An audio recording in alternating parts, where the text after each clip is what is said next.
Everyone wants happiness, everyone wants light. And in the age of social media, we've been sold a shortcut. Just repeat 3 words, positive vibes only. It sounds harmless, uplifting, even magical. But what if I told you that this mantra, plastered on Instagram captions and neon bedroom signs, carries a hidden weight? What if this obsession with good vibes was less about freedom and more about denial? Philosopher Friedrich Nietzsche believed that life isn't meant to be smoothed over with slogans. He argued that avoiding pain doesn't make us stronger, it makes us weaker. And if Nietzsche were alive today, he might say the positive vibes only movement isn't enlightenment. It's a mask that hides the darker, messier, truer parts of what it means to be human. This is the dark truth behind positive vibes only. The phrase didn't come from ancient wisdom, it came from hashtags. In the late 2010s, the culture of curated perfection on Instagram gave rise to phrases that could compress a worldview into a caption. Good vibes only. Positive vibes only. Bright fonts, sunsets, palm trees, a promise, keep smiling, and everything will work out. And in a world exhausted by political chaos, climate headlines, and personal struggles, who wouldn't want a neat 3-word formula? It was a mantra that required no effort, only a refusal. Refuse the negativity. Refuse the discomfort. Refuse the darker parts of life. It became popular because it's easy, a fast food philosophy for a fast scroll world. But here's the problem. When you keep out the bad vibes, you're also keeping out honesty. And Nietzsche would have torn this illusion apart. In recent years, more voices have risen against this glittery slogan. Psychologists now call it toxic positivity. Why? Because positive vibes only tells you to silence real feelings. Lost your job? Smile through it. Heartbreak? Just vibe higher. Grief? Don't bring that energy here. The message is clear. If you're not cheerful, you're unwelcome. Mental health advocates point out how damaging this can be. When people are told that their pain is inconvenient, they don't heal. They hide. They fake.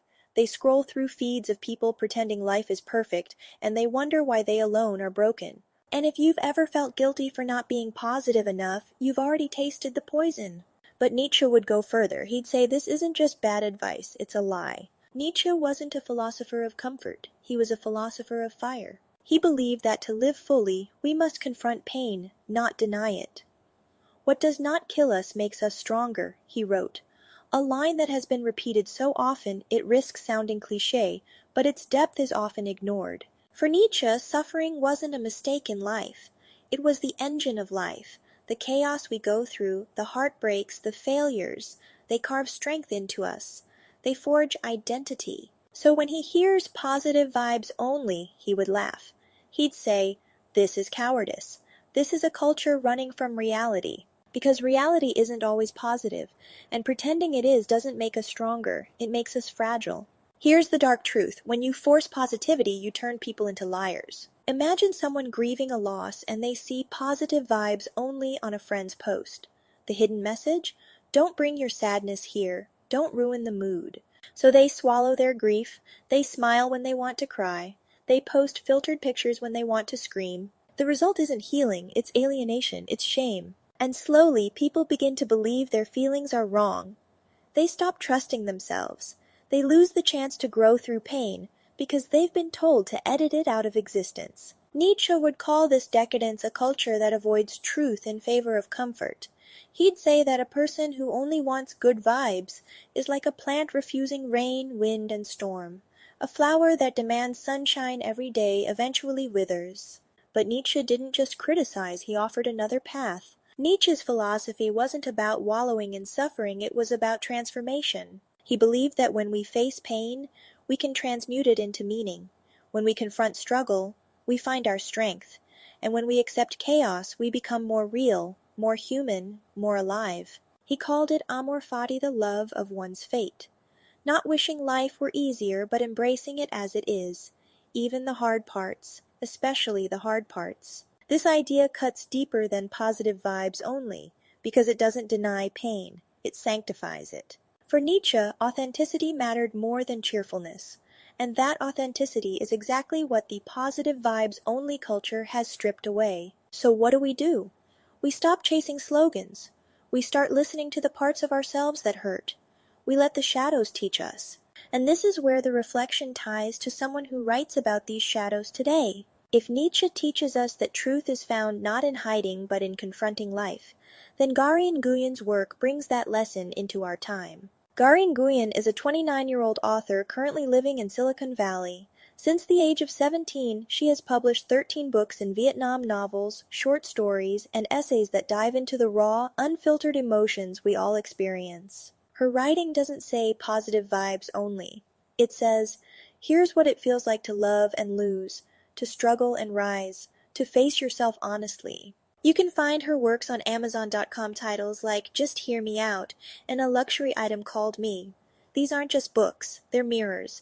They reflect the chaos and beauty inside us. And if this video has sparked something in you, if you've ever felt suffocated by the demand to stay cheerful while your soul aches, then Gary's words are for you. They're not about escaping life. They're about entering it fully, about finding wisdom in the struggle, about discovering that the moments you thought would break you are the very moments that shape you. So if you want to deepen your journey, go beyond this screen, and hold something real in your hands, I encourage you to explore her books. Why does positive vibes only dominate? Because we live in a culture addicted to comfort. Every ad, every app, every scroll promises an easier life. But Nietzsche warned that the pursuit of comfort leads to weakness. The stronger path is discomfort, the path that sharpens you, challenges you, and breaks the illusion that life should be smooth. And maybe that's why so many people feel anxious beneath the smile. Because somewhere deep down we know comfort isn't enough. We crave meaning.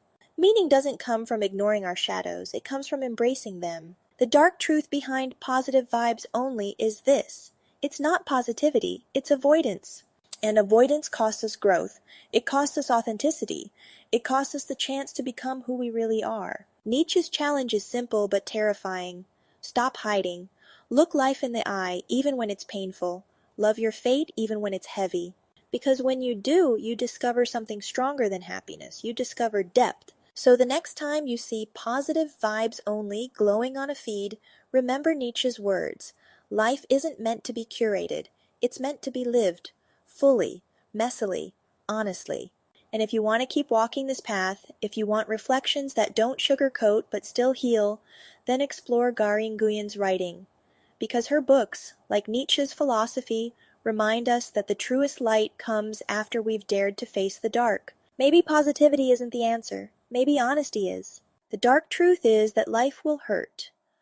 But the brighter truth is that you can turn that hurt into wisdom. That's what Nietzsche believed, and that's what Gary Nguyen writes for. So as you leave this video, don't chase vibes, chase truth. Because truth, no matter how dark, will always set you free.